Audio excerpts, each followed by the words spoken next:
بہت ہی کم لوگوں کو معلوم ہوگا کہ حضرت موسیٰ علیہ السلام کی پیدائش سے کوئی 80 برس پہلے ایک ایسا فرعون بھی گزرا ہے جسے تاریخ انسانی کے پہلو موحد بادشاہ نامور فلسفی اور انسان دوستی کے اولین علم بردار کی حیثیت سے حاصل ہے۔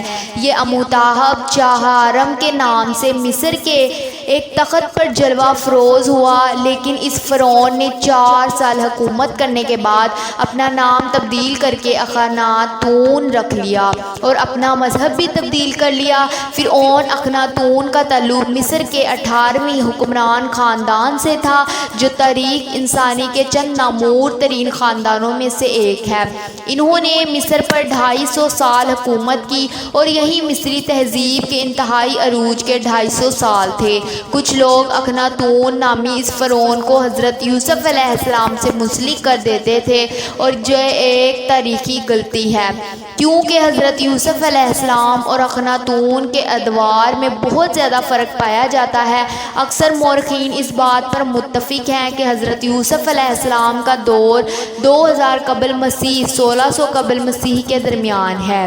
اس دور میں مصر پر حکمرانوں کا 12واں خاندان حکومت کر رہا تھا، اور مورخین کا ماننا تھا کہ حضرت یوسف علیہ السلام 12ویں خاندان کے بادشاہ سویٹرس دوم کے عہد میں مصر میں لائے گئے، لیکن آپ صلی اللہ علیہ وآلہ وسلم کے 13ویں سوسام کے دور عروج حاصل کیا۔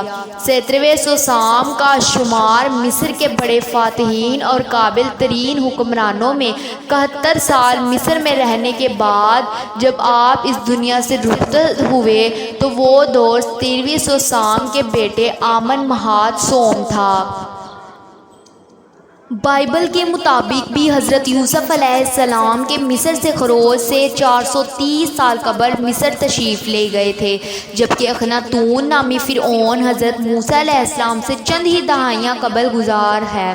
کہنے کو تو اخناتون نے محض 36 سال کی عمر پائی اور صرف 70 برس حکومت کی، لیکن اس کی شخصیت کو تاریخ عالم جو اہمیت حاصل ہے وہ دنیا کے چند ہی حکمرانوں کو نصیب ہو سکی۔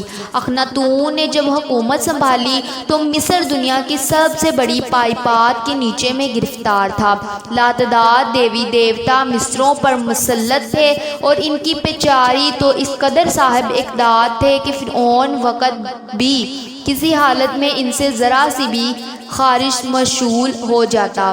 مصر اس دور کی سب سے بڑی طاقت تھا، اس لیے دنیا کے ہر گوشے سے یہاں لڑکیاں، غلام اور کنیزیں بھی لائی جاتی تھی۔ یہ لوگ اپنے ساتھ اپنے دیوی دیوتا کو بھی لاتے تھے، چنانچہ مصر اس وقت بت پرستی اور شرک کا سب سے بڑا مرکز تھا۔ دوسری طرف اخناتون اپنی پیدائش سے بہت ہی کمزور اور بے ڈول سا بچہ تھا، اسے مرغی کے دوڑے بھی پڑتے تھے۔ ماں باپ اپنے اکلوتے بیٹے کی جسمانی ساخت پر دن رات کرتے رہتے۔ جس محل میں اخناتون نے آنکھیں کھولی اور جہاں وہ پلا بڑھا وہ دنیا کے خوبصورت ترین محلات میں سے تھا۔ اس کے باوجود وہ اپنی اعصابی کمزوری اور بے ڈنگی جسم پر بچپن سے ہی ملول رہتا، باغوں میں بیٹھے پرندوں کو چہچہاہٹ سنتا، تالاب میں مچھلیاں تیرتے دیکھتا، یا پھر سردیوں کی دھوپ میں تتلیوں کے پیچھے دوڑتا۔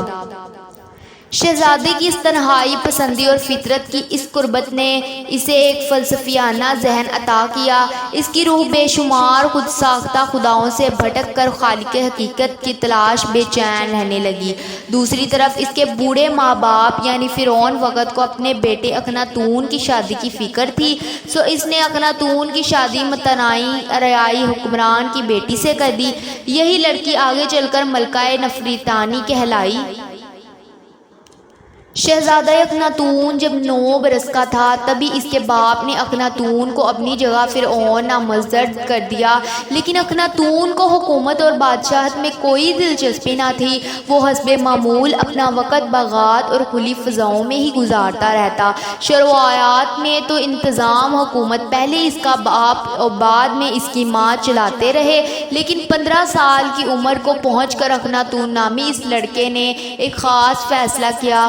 اس نے بدمزاج اور نشہ اقتدار میں بدمست بیچاریوں اور ان بتوں کو ٹھکراتے ہوئے صرف ایک خدا جس کا نام اس نے عطاً رکھا تھا کی عبادت کی اور حکم جاری کیا۔